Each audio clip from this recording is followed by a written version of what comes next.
As we have just heard, it is still possible to limit global temperature rise to 1.5 degrees by century's end. We know what permanently breaching that limit would mean for people and planet. The science compels climate action, so does the economics.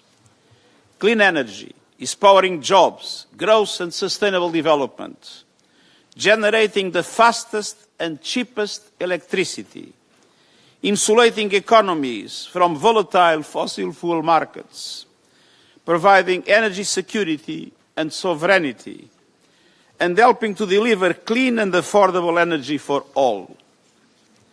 Despite vast fossil fuel subsidies distorting markets, clean energy received double the investment of fossil fuels last year. The bottom line, clean is competitive and climate action is imperative. Excellencies, the Paris Agreement has made a difference. In the last 10 years, projected global temperature rise has dropped from 4 degrees Celsius to less than 3 if current NDCs are fully implemented. Now, we need new plans for 2035 that go much further and much faster, delivering dramatic emissions cuts aligned with 1.5 degrees, covering all emissions and sectors, and accelerating a just energy transition globally. Your new plans can take us a significant step forward. A UN report will calculate their impact for global emissions.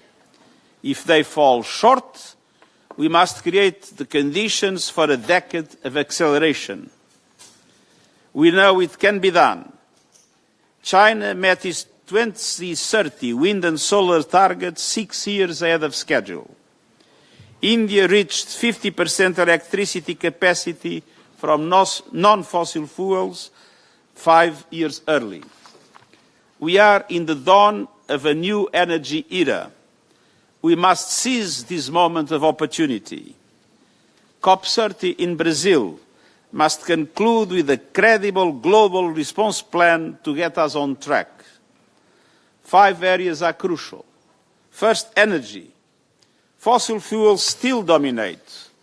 We must supercharge the clean energy transition, investing in grids and storage to unlock the full potential of renewables, lowering capital costs for developing countries, and redirecting fossil fuel subsidies to a just transition. Second, methane, a potent global heating gas. Drastic cuts this decade are essential, and most can be achieved quickly and cheaply. The International Energy Agency estimates fossil fuel operations could cut 40% of methane emissions today with no net costs. Third, forests. We must end the destruction of nature's greatest carbon sinks. This could deliver a fifth of needed emissions reductions by 2030. Fourth, heavy industry. We have seen important advances in technologies to cut emissions from steel and cement and heavy transport. They must be deployed urgently.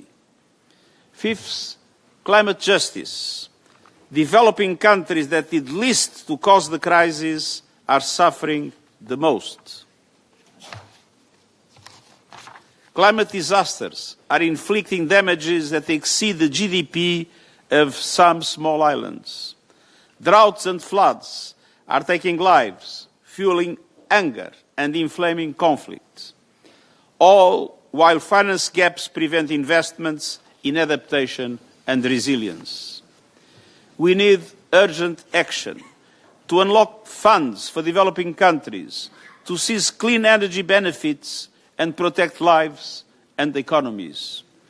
And that requires reforming the international financial architecture to strengthen developing countries' participation.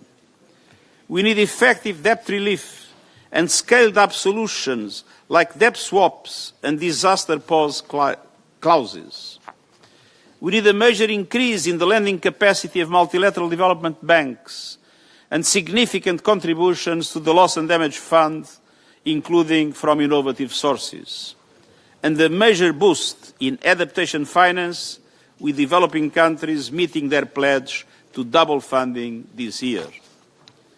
COP30 must show a credible path to mobilizing the $1.3 trillion annually in climate finance by 2035, as agreed at COP29 in Baku.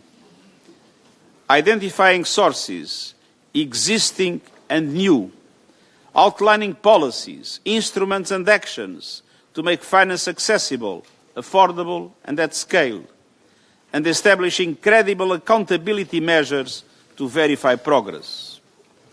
Excellencies, the science demands action. The law commands it. The economics compel it, and people are calling for it. I look forward to hearing how you will respond, and the UN stands ready to help you to deliver. Thank you very much.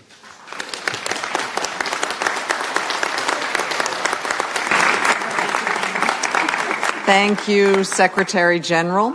I now have the honor to invite His Excellency Luiz Inácio Lula da Silva, President of Brazil, to deliver his remarks.